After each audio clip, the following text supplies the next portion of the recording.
Boa tarde, irmãos. Pai seja convosco, amém?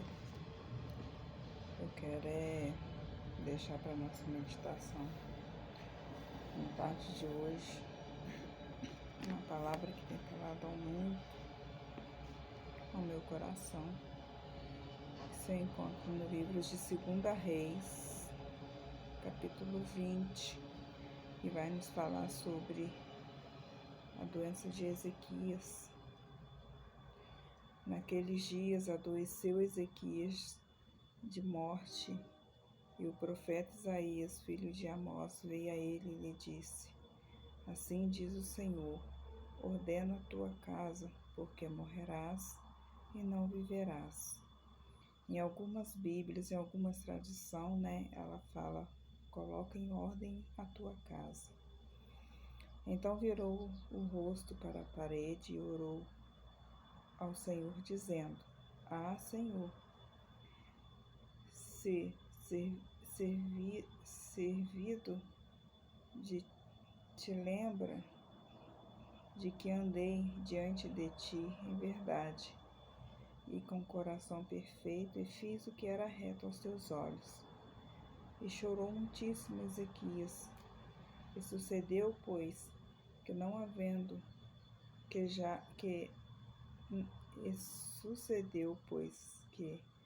não havendo Isaías ainda saído do meio do pátio, veio a palavra do Senhor, dizendo: Volta e diz a Ezequias, chefe do meu povo: Assim diz o Senhor, o Deus de Davi teu pai: Ouvi a tua oração e vi a tua lágrima. Eis que eu te sararei.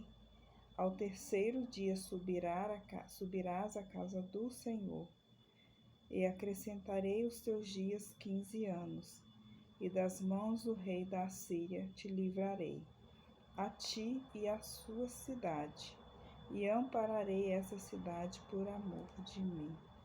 Louvado seja o nome do Senhor. Lendo essa palavra, meditando nela também, eu entendi, irmãos, que muitas das vezes o homem em si, coloca um decreto sobre nossas vidas, decreto de morte, decreto de que não vai dar certo. Muitos decretos são lançados sobre nossas vidas no decorrer da nossa caminhada. Assim como ali aconteceu com Ezequias, aquela doença dele era para a morte. Ele morreria se não fosse a intervenção da mão de Deus ali sobre a vida dele. E quando ele recebeu, esse decreto de que ele morreria, ele rapidamente se lembrou do Senhor e falou: Senhor, lembra-te de mim, de como eu andei reto diante de ti, Para nós hoje, de quantas coisas, quantas maravilhas, eu operei no seu nome, do quanto eu busquei, o quanto eu orei, o quanto eu clamei. Ezequias ali foi buscar o socorro no Senhor. E a palavra do Senhor diz que antes que Isaías saísse ali, conseguisse sair ali daquele pátio, o Senhor manda ele voltar, com outro decreto sobre a vida de Ezequias, e falar para ele que acrescentaria sobre a vida dele mais 15 anos de vida. E eu quero dizer, para você nessa tarde, que eu não sei qual é o decreto, que está sobre a sua vida.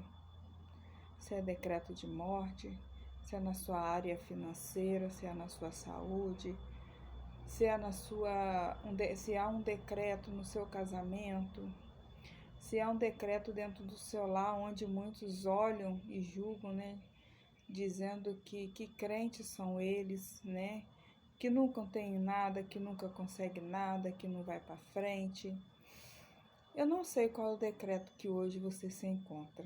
Ezequias ali, ele estava naquele decreto de morte, ele estava sob o aviso de morte, de que ele morreria. Mas Deus interviu ali a favor dele e mudou o decreto dele. E eu creio que na tarde de hoje Deus quer mudar não somente o decreto na minha vida, aqui dentro do meu lar, no meio da minha família, mas também na vida dos irmãos, na vida daqueles que têm buscado, que têm clamado ao Senhor, que têm estado ali a todo tempo: Senhor, eu nada posso de mim mesmo, eu nada posso fazer, eu não tenho nada a oferecer, eu sou pó, eu sou falha, eu sou pecador, sou cheia de defeitos. Mas eu creio no Senhor, que é um Deus todo-poderoso, que tudo pode, que tudo faz, porque a palavra do Senhor diz, né, que o Senhor não é homem para que minta, nem filho do homem para que se arrependa, e que ele não muda, né? Nós sim, nós mudamos muitas das vezes nossos pensamentos, nossas ações, né? Deixamos muitas vezes de crer, de confiar, de aguardar no Senhor, porque às vezes colocamos algo na mão do Senhor, pedimos para o Senhor fazer para nós, e muitas das vezes com o passar do tempo ali, né, porque não é porque Deus está demorando ou porque Deus não quer abençoar, mas é porque Deus está preparando, né, de uma forma especial. Deus, ele está cuidando de tudo, e às vezes a gente não tem paciência nesse tempo, para esperar esse tempo, e acabamos que vamos lá e tomamos da mão do Senhor de novo, achando que podemos resolver do nosso jeito, da nossa maneira. Ezequias entendeu que não adiantaria ele correr ali para a medicina, porque na época eu creio que também tinha, né, pessoas ali, curandeiros, que mexiam com ervas, que podiam fazer algo que pudesse curar a enfermidade a qual ele estava, né? Mas ele entendeu que só o Senhor podia mudar o cativeiro dele. Só o Senhor podia trazer para ele a cura para ele, né? Por isso ele não foi atrás do homem, ele não foi atrás da medicina, ele não foi atrás do curandeiro. Ele simplesmente, ele dobrou o joelho dele no chão e foi clamar ao Senhor. Então, que nós possamos na tarde de hoje ser como Ezequias, né? Clamar ao Senhor. Tá difícil? Tá. Eu costumo dizer que não tá fácil para ninguém. O irmão que levantar a mão na igreja e dizer: eu não tô passando por prova, vai tudo bem, graças a Deus, meu trabalho tá bem, meu casamento tá bem, meus filhos tá bem, minha vida espiritual tá bem. Irmãos, tem alguma coisa errada, né? Porque eu aprendi que o cristão, ele vive na prova. Acaba uma e vem outra. E isso não é para castigar a gente, não. Isso é para nos moldar, né? Isso é para fazer com que a gente venha crescer, para a gente aprender. Porque não é de qualquer maneira que o Senhor quer a gente, não é de qualquer maneira que a gente vai entrar no reino dos céus, que é um lugar santo, né? Não é de qualquer maneira que a gente vai poder se achegar no Senhor, né, em momentos difíceis, porque eu creio, irmãos, que se Ezequias ele tivesse ali em pecado, errado com Deus, e se achegasse no Senhor de qualquer maneira, eu creio que Deus não ouviria a oração dele. Porque muitas das vezes a gente quer estar vivendo uma vida de qualquer maneira e achando que Deus ele é obrigado a fazer assim na nossa vida, só porque às vezes chega dia de culto, a gente coloca a nossa biblinha debaixo do braço, vai lá, dá um glória a Deus e aleluia, tudo bem. Não, né? Ezequias andava com vida com Deus, né?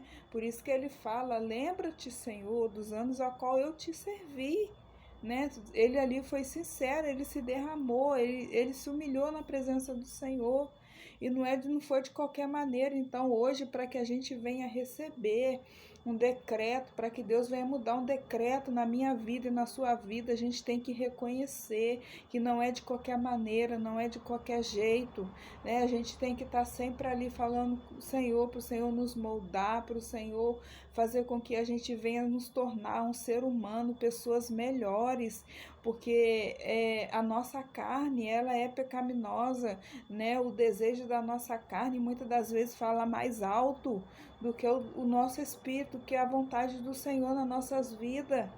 Porque muitas das vezes alimentamos mais a carne do que o espírito, agradamos mais as nossas vontades, fazemos mais a vontade do inimigo do que a vontade de Deus, né? Porque o pecado, quem fala que é o que a gente fala, o pecado é ruim, é mentira, porque o pecado ele é muito bom, né? Porque é bom, porque satisfaz a sua carne, né? Mas a presença de Deus ela é melhor ainda.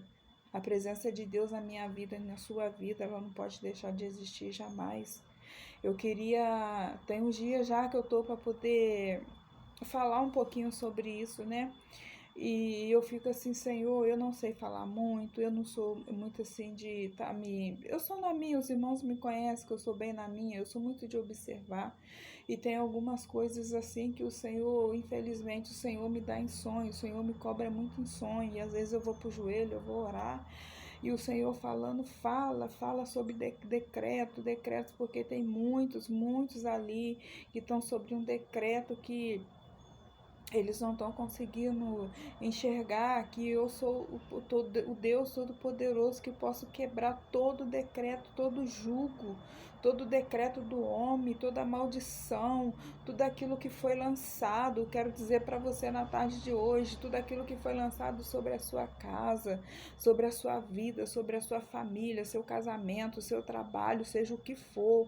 Irmãos, o Senhor está quebrando o decreto hoje sobre a sua vida, decreto de morte, decreto de falência, aleluia, glória a Deus, decreto de desengano, decreto que muitas das vezes a gente nem sabe que foi feito sobre nossas vidas, mas o Senhor na tarde de hoje está quebrando, Ele está entrando com provisão, Ele está entrando com uma vitória, não somente aqui dentro do meu lar, mas no seu lar e na sua vida também.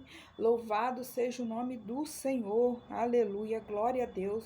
Que na tarde de hoje você possa ficar com essa pequena palavra e que o Espírito Santo de Deus possa falar melhor no seu coração, assim como ele tem falado no meu também, e que Deus os abençoe em nome de Jesus. Amém?